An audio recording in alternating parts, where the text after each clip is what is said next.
Before we come on to the match, just want to ask you firstly about Alexander Isak, and has anything changed over the last couple of days with his situation? No, there's been no change. So he, again, won't be part of your squad, is that your expectation? Yeah, no, he won't be part of the squad for this weekend's game. Over the summer you've answered a lot of questions about him, but earlier this week there was an exchange of words publicly. He published a statement, the club responded quite quickly. Is it helpful to you that there is now other communication about this situation coming from the club, coming from higher up?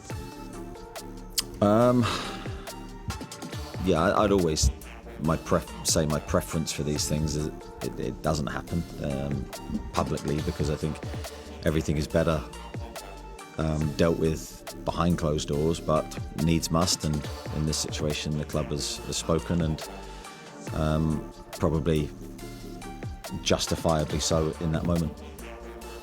And is it still your hope that he can be reintegrated into the squad, even if that is dependent on him? Yeah, of course. He's contracted to us, he's our player. My wish is that he would be playing on Monday night with us, but he won't be, and that's regrettable at this moment. But he, 100%, I want to see him back in a Newcastle shirt. I wonder how you're dealing with this unique situation with Alex. How are you dealing with it personally? I think, of course, these situations are far from ideal, as in talking press-wise, and a lot of the attention has gone onto that rather than the team and our preparation. But in terms of, as soon as I leave here, I'm back with the team. I'm back preparing, training, taking training, delivering meetings, speaking to individual players, trying to get the group in the best frame of mind possible. So the job never changes. Just the outside perception is, of course, one that's totally different to normal. I guess you're seeing Alex though, aren't you? Because he's arriving in the afternoon to do his own training, and you're still here. Are you having conversations with him, and how is your relationship with him despite all this that's going on? Yeah, I haven't seen him this week, I don't think. I saw him last week. Yeah, when I see him, we speak as normal. There's no issues there between us. Of course, it's a difficult situation from both sides, and I can see it's far from ideal for both parties, and that includes Alex and us. But no, when we see each other, we're fine and we speak. But as I say, I haven't run into him this week. He's training later on and detached from the group, and of course then I'm in meetings and pulled all over the place during the day. My days are chaotic because there's so much going on in them. But we will, I'm sure, catch up at some stage and hopefully speak soon. And with every day that passes closer to the deadline, it's increasingly likely that Alex will be a Newcastle player beyond the end of the transfer window. You said that the door is wide open for him. How do you turn the situation around and reintegrate him well as part of the group? I think that's probably a conversation for another day. At the moment, that is not an option for us. So rather than talk hypotheticals, I'd rather talk when we get there, when we get to that point, and then of course we'll enter that phase and see what we need to do to try and get the best for Alex, get the best for the team, which is always the priority. But until that point, I think we're best focusing on the players we have available for the next game.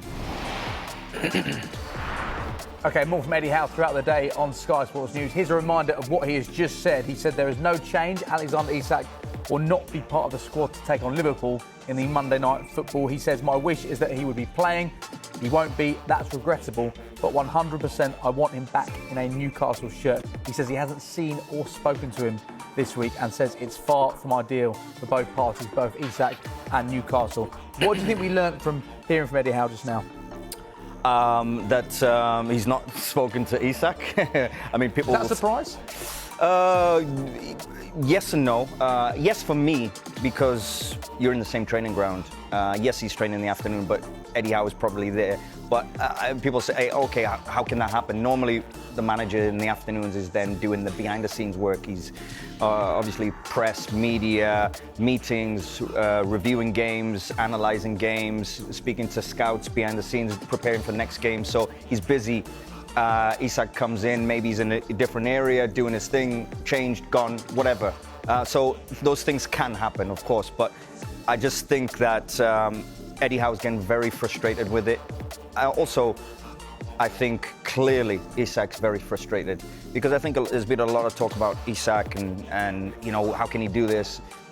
There's clearly, and based on his statement, there's clearly some promises that were made, and he said, the club's known my position for a long time. Now players can do that, and there's been lots of players that have said, listen, I want to leave, and clearly that might have been at the end of last season that he said this, and there's been promises, and those promises have been broken. And then he's frustrated and said, listen, well, I'm about loyalty, and if you said this and I believe I'm going to be sold, then why are you not doing that?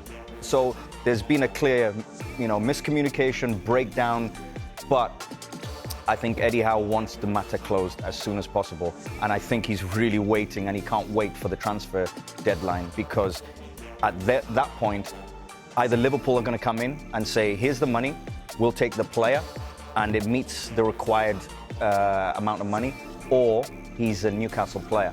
Right now, I believe it's 50-50, to be honest, because there's a lot of money that's demanded for him, and even probably Isak. I think probably the one thing that frustrates Isak is he's probably thinking, you're asking too much money for me. I'm not worth that. And I think that's what he's thinking. You know, if it is, for example, 110, 115, maybe 120, he's probably thinking, guys, Newcastle, that's enough. I don't think I'm worth more than that. You should take it. So I think that's part of the discussion and the frustration from Isak's side. Well, Newcastle value him at £150 million, reportedly. In terms of this situation being resolved, you said it's 50-50 what happens. If he stays at Newcastle, and you'd have been there as a player yourself, and you'd have been in squads where players have had to be reintegrated after situations like this, just how difficult is that? Or once he plays, if he scores, do things completely change it and go back to normal? Or can they ever go back to normal? I think in this situation, if he stays at Newcastle, I believe there would be some kind of apology from him to the team, because I think you're still in the team environment, and players, the other players in that dressing room, will probably want an apology to say, listen, you didn't want to play for us for the last few weeks.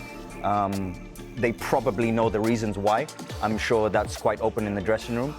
But at the same time, then, if he does stay, does apologize, players, to be honest with you, in the dressing room, they'll quickly welcome him in because they know he's a quality player. He's going to score goals. He's going to help them. He's a world-class player. That's I don't think we have to say that. But at the same time, I think he will fit straight in. I think he won't have a problem once he apologizes and says, listen, guys, I'm ready to play. Let's go. But listen, I think it's going to get messier as the transfer deadline comes. And I don't think this is really going to be a quick fix. Because I think there's been a lot of breakdown between Newcastle and Isak. We're certainly going to be an incredible atmosphere on Monday night. A reminder, you can see Newcastle take on Liverpool in what could be a blockbuster Monday night football. Watch it on Sky Sports Premier League from 6:30.